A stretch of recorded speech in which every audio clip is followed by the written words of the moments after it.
Good afternoon. It's Friday afternoon. This is Neil Vercel of MedCity News, and I'm your host today for this week's installment of MedHeads. We're all on location this week. I'm coming to you live from lovely Chicago O'Hare International Airport. I'm joined by my colleague Stephanie Baum, who is in, I believe, her brother's house in California, and Megan Akeshavan, who is on the beach in Oceanside, California.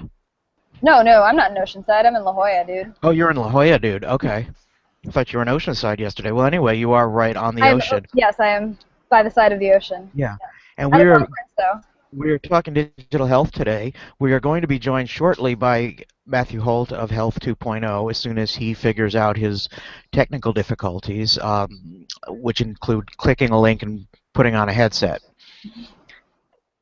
He is co-hosting Health 2.0 next week, which Stephanie will be at in Santa Clara, California. Megan will be at AdvaMed. Where is that this year? San Diego. It's in San Diego. Okay, so you got all kinds of sunshine coming your way. Every day. Yeah, that's right. And I'm about to head into a hurricane zone myself. I'll be in Washington D.C. next week, which is why I'm at the airport.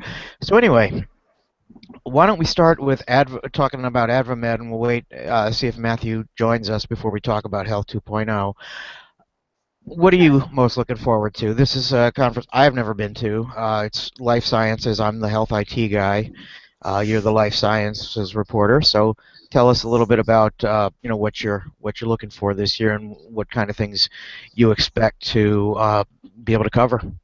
Well, I think that in devices, or medical devices, there's a lot of emphasis these days on seeing how it can match up and combine with mobile health and with, wearables and things like that. And there are a lot of sessions there that are going to focus on that. And also just the regulatory policies that are developing around that. So I think that'll be interesting. Also, Walt Disney, Walt Disney himself is not speaking. The CEO of Walt Disney Company, Paul Eisner, or something like that. He's going to be speaking, and so that's going Really? to be And what's he going to be talking about? I think there's innovation, but he is, you know, um, there's just a lot of technology going on there, and so I'm actually at a conference right now at the Scripps Translational Institute in San Diego, and there's been so much emphasis on kind of cross-pollination, looking at other industries for,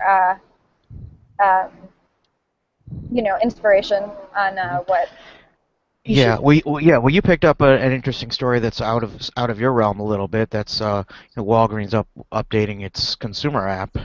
Um, Tell us a little bit about that while you were at the Scripps conference. Oh, sure.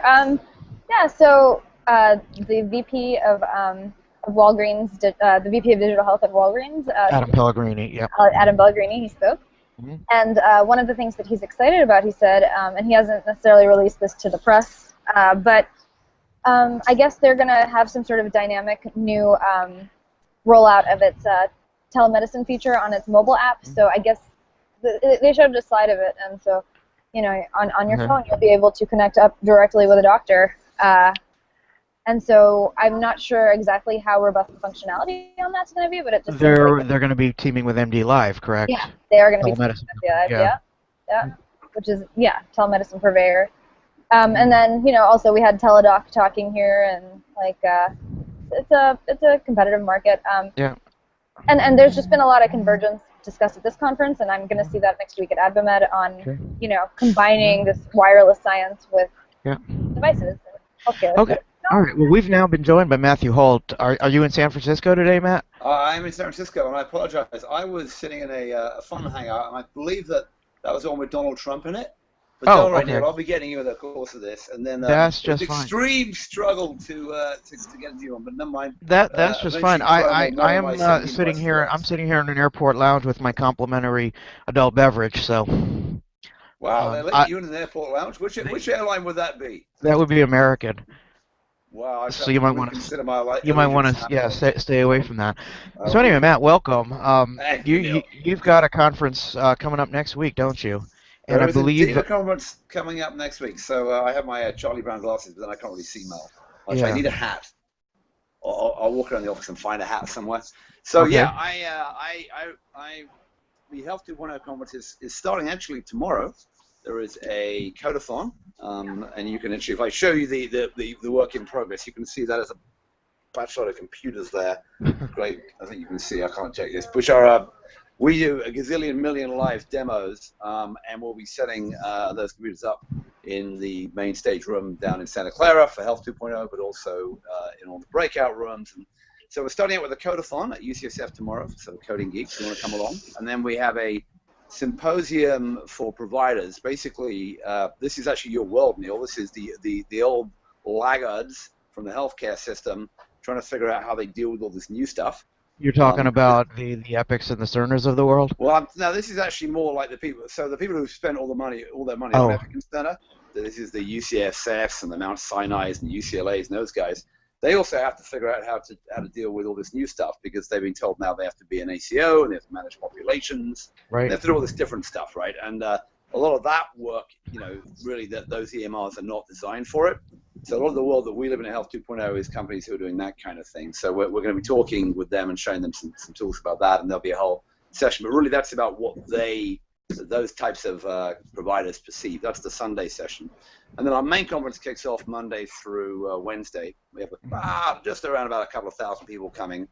And for you've been a couple of times and you've interviewed people there. Majority of what is going on there is new companies, not just new companies, but companies showing new tools. Yeah. And so we have many still can be considered startups, which is why. Oh yeah, no, which is why Stephanie's out there. Yeah, absolutely, and you can be a startup for. I thought Stephanie was coming out there to beat me up about how rude I was. Man, if I had a nickel, you Niels. I wouldn't do that. That's well in our past. Stephanie is coming with Chris's check that MedCity is going to give me for all the stories I give you when you just take all my tweets and then make them a story. I only did that once or twice. Yeah. That's good. I'm surprised you don't do that more. That's good. I'm actually looking forward to coming to this conference because I've been out on the West Coast for a couple weeks now, and I went to Stanford MedX, and I spent a half a day at the Rock Health Summit. So it's kind of like a nice lead up. I'm always curious. How do you? You've been to the minor leagues, and now you're coming to the game. Yeah, Stanford is the minor league. Stanford is the minor leagues. If Stanford is the minor league, it's kind of funny. What's the hair and makeup budget for Health 2.0? Because I didn't even know they had these things. And here we've got Stanford MedX looked like they were putting on a documentary. They had a boom camera. They had it was very, very high tech, a lot of song and dance. But there was also a lot of really interesting content that I picked up as well.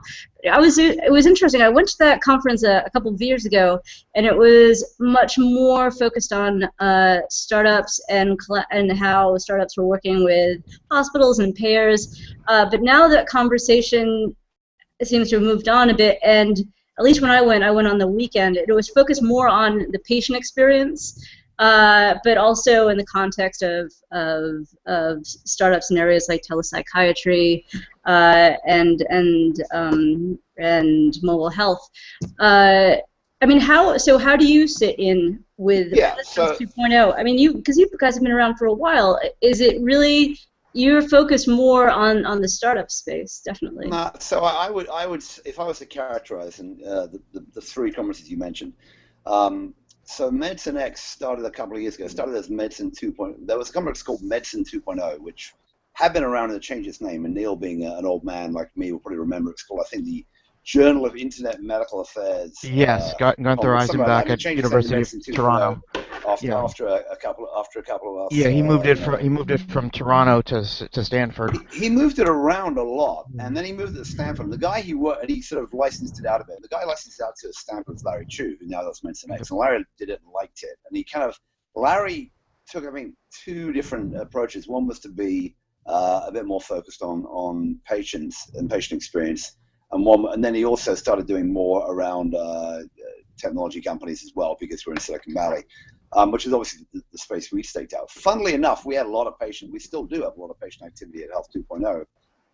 We originally did a thing called Patients 2.0. Gilles Friedman, who many of you know, who started at Acor and now works with Ronnie Zeiger, a smart patient, he basically harassed me and said, Matthew, you do not put enough patients on the stage. And I said, we have patients on the stage all the time. He said, well, give them their own room. So we gave them, so you may have noticed that Gilles is French if you don't know. Yes. So we basically, from 2010, we had Regina Holiday, many of you know, is the artist who's been at many conferences now. We had her on stage back then. We had a whole group of patients on stage talking as far as Amos Bashari when he was there. And we run this Patients 2.0 session. But I would say, if you were to characterize those conferences, MedicineX has clearly become much more of a conversation conference and a few presentations about the patient experience with some other breakout stuff with conversations about the technology. I don't know. My understanding is they don't show too much of it. The Rock Health folks, they used to do their summit in August, and they moved it. I think just I think they just made some calendar scrubs, and they moved it to this time. Theirs much more, I think, is focused on again conversations and mostly about business to business stuff. Including, No, Matt, you should also know that I've written much more bad things about Haley Tecco than I have ever about you. So. Really? Yeah. Oh yeah. I'm shocked. I'm not trying hard enough then. Most of the bad things said about Haley Tecco, Neil, was said by you, if I remember rightly. Yeah. I'm not sure you've lived that. I'm not sure she's going to send you a Christmas card after what you wrote about it. No, I never have received one. But having said that, I think Rock Health's done that. So Rock Health has also somewhat mutated because it started out as a classic incubator, and then it's sort of more become a fund of funds where things like Kaiser invest in those kind of VC funds put money in them, and they're now investing alongside really big players like Andreessen Horowitz and what have you. So they've invested in like Honor. Doctors on Demand as well. I don't know what their share of the deal is, but the overall deals are, 25, 30, 50 million dollar deals. So they've mutated a bit. And their summit was, which was just recent, was run, and unfortunately, literally, because I had to be in DC for most of it, I couldn't attend. But their summit is very focused on the conversation. It's a one and a half day one, focused on the conversation around investing in technology. We do have that focused around investors, but it's kind of, we do a startup showcase called Traction on the Monday morning, and then we have a Health 2.0 has some breakouts. So Lisa Sunan, who's well known as Venture Valkyrie, the VC, she's running a breakout panel doing with an equity analyst, a couple of different VCs, and a banker talking about the IPO stuff. So I don't want to give the impression, we're in Silicon Valley. There are a lot of startups, companies raising money, trying to do stuff. But our main focus has always been on trying to introduce the two sides of the sort of new companies doing new technology to the establishment. We haven't done this. We have not done the provider symposium the way we're doing it this year before. But we've always had players like Kaiser and United Health Group and big hospital systems coming to Health 2.0. It's always been, and it's usually been the sort of innovation person, the innovation players at those systems. But we also had, big names from those organizations coming and talking. And this year, we've got about as, hopefully they're not watching, it's about as stodgy as you can get. We have the CEO of the AMA coming to discuss, their role in new technology. So we believe in what is that role in new technology? Just to say that it's going to steal money from doctors? Well, I think, look, there are two things going on why the AMA care. Now, one, and I think they're both very important. One is the role of clinicians and technologies is changing dramatically, and it doesn't matter where you are within the medical system as a doctor. You can't ignore this stuff anymore. So that's one. Second is, as an organization, right? They've gone from originally way back when being sort of representing the crusty old fee-for-service doctors. And now they're much more interested in, and ever since they politically backed the Obamacare, but also, they've been looking at who the different players are, and look at their membership has been changing as the makeup of doctors has been changing. Many more of them working for hospital systems. So as you look at that, they have actually, they have some new leadership and some very interesting things to say about the way that population health as well as medical education, is going to be changing. So it is also worth working out that Steve Stack, who's the president, will also be Health 2.0, right? And he's going to give a great lunch. He's a fascinating guy. He's an emergency room doc. He's he's young and punchy, and he's been running a couple of seminars across the country. Ran one actually just yesterday, I think. maybe even today, looking at how doctors are actually interacting with electronic medical records, and doesn't it take much to tell the four of you that the experience has not been overly pleasant for the average physician using some of these big iron systems. So I want to draw Megan back into this conversation too, and draw everybody back into this conversation. I'll shut up. Go ahead. Okay. So what you're saying is that digital health is maturing. Yeah, exactly. And your conference is maturing. I even wrote something nice about you last year, if you recall. I believe, yes. Thank you very much. For another terrible things about me on Twitter, but I was writing them on you too. Yeah, well, that was the Trump. That was the Trump insult generator. Those of you who have not seen the Trump insult generator who are watching this, you should. It's great fun. It is. So, Megan, what do you think about all this? Where digital health fitting into the world of pharma and life sciences that you cover? Can you hear me okay? There's a loud speaker going on. Okay. I mean, it's definitely piquing the interest of every pharma company out there. I think telehealth in particular, and well, for instance, last week when I was at the Mayo Clinic, a lot of digital health tools are being touted as a way to make precision medicine come into being a little bit quicker.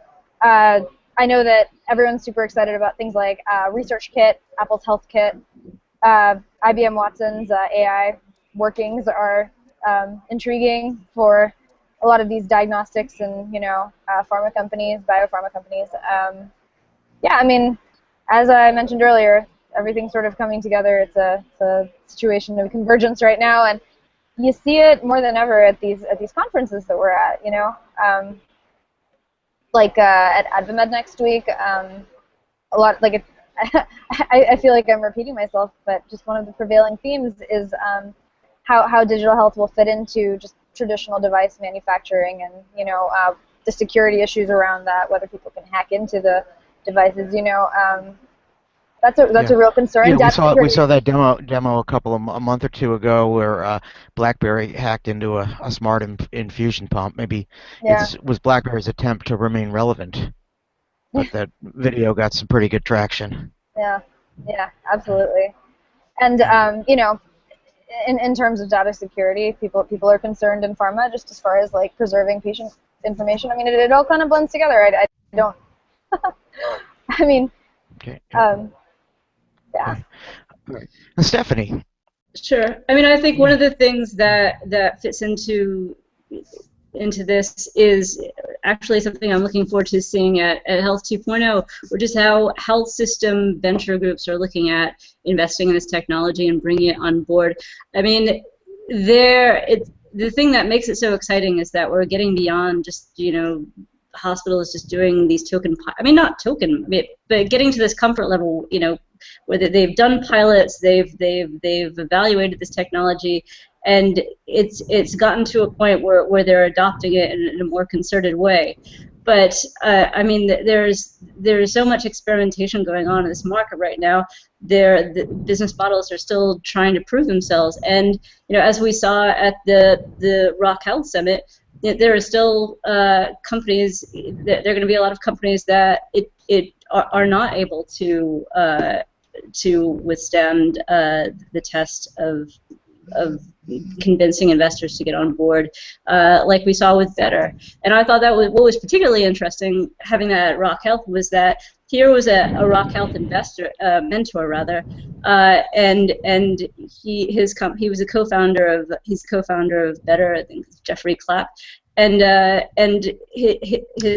collapse of the company was brought up. I mean, I think it's scheduled to shut down at the end of October, but I was wondering, that raised a question for me to Matt. Are you going to be talking about Health 2.0 startups that launched at Health 2.0 that are no more? Oh, sure. And to continue that question, I wanted to know your take on the demise of Better. Sure. Well, I'm actually, well, let me do the macro and the micro. So the macro is, I see you tweeting away. Now you're going to get me in trouble with the MedX and Rock Health people for my minor league comment. I was kind of kidding. So going back to the issue of macro and micro. So we actually did a chart. We ran a chart last year, which I'm not going to repeat this year because we did it last year, where we looked at the progress of all the companies who were in the 2007, 2008, and 2009 conferences. And look, as you would expect, roughly a third of them are doing okay. Roughly a third of them are plugging along. We're kind of nigh the living dead, and about a third of them are gone. And that actually is what you would expect from any startup. You don't expect, back and forth. You don't expect everyone to do perfectly well. Now, the better thing is very interesting because that was, Jeff is not a dumb guy by any means. They had the social plus capital money, which is, regarded as being pretty smart in Silicon Valley. And they started out pretty well. They had Mayo Clinic on board, right, as an investor, but also as a partner. And they were attacking what I think we would all acknowledge is a big problem, which is that when people get involved in their healthcare, they don't understand what's going on. They need guidance, they need help, and somebody on their side. Now, funnily enough, while that was going on, I had the folks from Accolade come in my office. They are doing exactly the same thing. Basically, they have a clinical team and an admin team that help people out. They're selling it to self-insured employers. They're selling it to plans. They raised $22 million. They're growing like crazy. You've also seen other companies. So we're featuring CareSync, who many of you in the patient movement know because Amy Gleason, who's the CEO, her daughter, Caitlin Gleason, has been like a very outspoken patient-only agent. I think she's only 16 or 17. She's been in a few conferences talking about her experience being an inpatient. And she was invited to the White House to talk about precision medicine, in fact. So CareSync's an interesting company because their basic shtick is that they collect data both from machines but also from giving you a health assistant human who bugs the doctor's office until they fax over the data. So they collect data and put it in a very nice way, all in one place for patients. But the way that, so they're doing, they have a live health assistant who is essentially concierge, very similar to the Better for each patient. And there is a patient paid service. But the way they're going to make money really is by helping clinicians, especially primary care docs, coordinate care for Medicare, which is now a fee schedule where you can get paid for care coordination as long as you do 20 minutes a week. And that's their business model basically, is to find that, tap into that ability to charge for care coordination, which we assume, this is a big assumption, is going to save money down the road. Assume it's going to save money down the road for Medicare, because obviously your hospital admissions, because of we'll be coordinating drugs and coordinating services and that kind of stuff. We know that's done very poorly in fee-for-service Medicare. So my point is that it's hard for any individual company to figure out how to make it. There may be a direct-to-consumer way that may not work, but you may be able to be able to do the same sort of thing while at the same time, figuring out how to turn on the spigot for the money. And I'm actually going to give a talk with Michael Millinson, another Chicagoan like you, Neil, exactly about how do you figure out how to make this stuff work, and how do you figure out how to get paid so you can survive to change the world? Because if you don't survive, you can't do that big transformation piece, right? And that's a big issue. And then we do leave it to the incumbents. Yeah. Okay. Now, sort of segueing along here, we're getting to the last 5 minutes of the half hour here, and every week on MedHeads, we like to run down our favorite stories of the week. So, maybe I'll start with Stephanie, to what the favorite story that you covered this week was. Sure. I mean, well, we talked about Better, so that was going to be, that's just an interesting story. And the thing that's interesting about it is that, yes, this does happen a lot. There are a lot of companies that are not gonna prevail, but it's always interesting, to see why it didn't work out. And apparently we've yet to hear that, and we're going to. But it would be refreshing if more companies were that upfront about it. I mean, doing their own autopsy, essentially. Yeah, exactly. Because everybody benefits from that.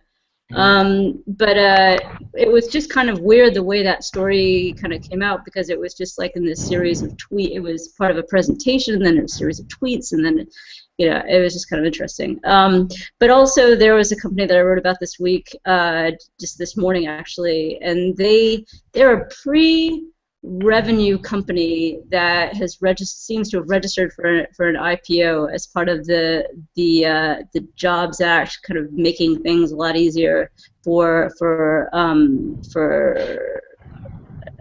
emerging companies to do, and it'll be interesting to see how. But the interesting thing is, you usually see this with biotech companies because, of course, it takes several years to bring a product to market. You don't see it with health IT companies. What? You also don't ever see an IPO registration statement for $330,000. That's No, such you a don't. That's crazy. I don't know what they're doing. That's not a biotech move, but No, it's not a biotech move. It's a health IT. yeah, no, I was going to say biotech by You need a contract lot of money. has no preclinical data and does nothing. Actionable at $75 million. I'm sorry, Matthew. What were you saying? That sounds more like a drink spill when you go out with you. Speak for yourself. It's not enough to be one of mine. Well, that's true. Yeah. Anyway, so Matt, why don't I jump to you? What was your favorite story this week in the world of digital health, Health 2.0, Health IT, or whatever this world is that we follow? Mine is actually a bit different. I'm picking something which is something we feature at Health 2.0, and I've been very involved in, which is end-of-life care. And there's a great story on. Oh, I thought you were going to talk about how you were upset that Chelsea didn't get Messi. Oh yeah, well there's we don't have. And then he got hurt, but we don't have the time to discuss that Chelsea. Although we can discuss some of the other Chelsea. Chelsea Clinton, who will be the headliner at Health 2.0 on Monday. Oh, no kidding. Okay. Actually, my first job in 1993 in the U.S. Every day, my office neighbor Greg Schmidt would come in and say, "Why did they name your soccer team after the president's daughter?" Anyway. No, Stephanie lived in London, by the way, for a couple of years. She's used to offensive British people then. Yes. I've mellowed, honestly. Okay. The one thing I was going to talk about a different story completely, which is that I'm very interested in the whole stuff around end-of-life care. Anyone who goes to Health 2.0 knows my friend Alex Drain, who was the founder of ELISA, who is really involved in what she calls the unmentionables, which is we run this panel every year. And there's an article today in the Washington Post about Amy Berman. Amy's at the Harvard Foundation. She's a nurse. She has stage 4 breast cancer. And she's talking about end-of-life care and end-of-life planning. And I noticed that on, as you said, not a minor news outlet like the Washington Post, but on a major one called MedCity News, that there was an article about... Take that, Jeff Bezos. Exactly. Yeah. There was that you had a, I'm trying to think who wrote this. Might have hang on, it was I'm just getting to the page. It was Nicole Oren. I don't know Nicole, but she was writing about the My Gift of Grace, and they've been at a couple of Health 2.0 conferences. They've been at HX Refactored or Design conference as well. So Alex Drain founded, and I was a very minor helper, something called Engage with Grace, which is a sort of one PowerPoint slide discussion guide for how to get in, how to start the discussion about living well and dying well. And now this My Gift of Grace is another one. And obviously there's a big issue here around, is Medicare going to pay for this? And Amy's article in the Washington Post is basically discussing exactly that, how she has stayed alive, had a good life around discussions, this kind of stuff. And there are some interesting tools to help you in this. There's one which we featured at Health 2.0 a while ago called mydirectives.com, but there are also a number of other ways to think about it. But that end-of-life discussion, how we're going to think about that, is kind of like the next frontier, I think, for us to be getting into. And it's not just a technology play, of course, but we do know that a lot of standard medical technology, the stuff you see at AdvaMed, you're going to see there next week, is comes into play a lot and gets overused in the end-of-life care. So I think that's a very, I love that topic, I love that story, and that's the one I wanted to bring up. Okay, Megan. Well, first off, I just wanted to say that at Scripps here, one of the things that they've been talking about is just that death is going to be destigmatized in the very near future. So it's kind of interesting that you're choosing end-of-life care, because that's something that people are thinking is going to change just in the next 5 years. People are and I'm involved in a startup actually that works on end-of-life care issues. And which one's that? Are you allowed to plug it, or does Chris stop you? well, no, yeah, I mean, I've talked. That was from MIT, the MIT Hacking Medicine, right? Yeah, we've changed our name several times. When we won the hackathon, it was called My Proxy, but now it's called Cake, and it's about trying to make end-of-life care decisions easier and destigmatizing it, actually, because that conversation really needs to be had. I think it'll just, reduce downstream costs of healthcare and all this stuff. So there's another project called Death Over Dinner, which is really great, and then they do Addiction Over Dinner as well. But so I think that conversation and there's the Conversation project as well. There's a bunch of people coming at this from the same Robert Johnson Foundation's Funded 5, which is, I think, more and more you can get people to think about it. Yeah, the Conversation project is super powerful, but it's not that effective in some ways. People are not really latching onto it. But anyway, that's a different conversation for another day. It is, and it is. In fact, I think Eric Topol had a whole chapter in his book about that. I think he was talking about the experiment in I believe it was La Crosse, Wisconsin, or somewhere like that, where almost everyone in the whole town now has an advanced directive. Yeah, but it's sort of a unique situation that's not easily imitable or something like that. But anyway, what's the most interesting thing for me? I love this conference. This is a great conference, not because it's on the beach, but because it's been a fantastic intro into the future of mHealth. The guy behind Moneyball, the guy who Jonah Hill played. Paul DePodesta, Paul DePodesta, not Peter Brand. He spoke about the Moneyball of healthcare, and there are some really interesting lessons to be learned about just ripping the system apart and building it back together just like by looking at data. That's what they did in baseball, and that's what he's suggesting we do in healthcare, although it's infinitely more complicated. And Deepak Chopra spoke, which was interesting because he's all about the self-promotion, which is mildly irritating, but that's just kind of his shtick. Yeah. So yeah, I think there are a lot of interesting topics during this conference itself. I wish you guys were here. Yeah. Well, we wish we were there on the beach too. Just to bump in, I saw someone tweeting about the food and noted that it was hosted by Scripps and run by a cardiologist, and they were only serving chocolate chip cookies. So I assume that's a future revenue generation ploy. The chocolate chip cookies were good, though, I must say. And the only beverages were sugary drinks, and then there was a whole slide presentation on obesity and how the rise of sugar was just killing us. And I was sitting there eating my chocolate chip cookie and drinking my Coke and feeling terrible. But reporters are generally the worst offenders when it comes to all the things that get into trouble. Accurate. To defend my conference, and completely nothing to do with me. I was about to give you props for that. You had Kaiser Permanente sponsoring the Healthy Snacks several years ago. My partner in Dubai, her mother-in-law, Joan Osborne, is a health Nazi, and she literally goes through. So for years we've gone through the menu, and at Health 2.0, there's nothing that there's lots and lots and lots of healthy choices, and nothing much with any sugar in it. You can't even have half and half because there's too much sugar in it, so you have to have either non-fat milk or soy milk or something. So I suffer through 3 days, and I often steal in my own little piece of half and half because you can cheat if you're the boss. But it's smuggle it in. We do a lot. It does tend to be that the food choices, and the practical choices at these conferences are pretty bad. We do serve alcohol, though, so it's fun. Yeah. Okay. Well, on that note, I'd like to thank Matt for joining us on MedHeads on behalf of myself, Neil Vercel, Megan K. Siobhan, and Stephanie Baum for MedCity News. Thanks for joining us on MedHeads this week. Have a great weekend, and look for our conference coverage next week. Bye. Bye-bye.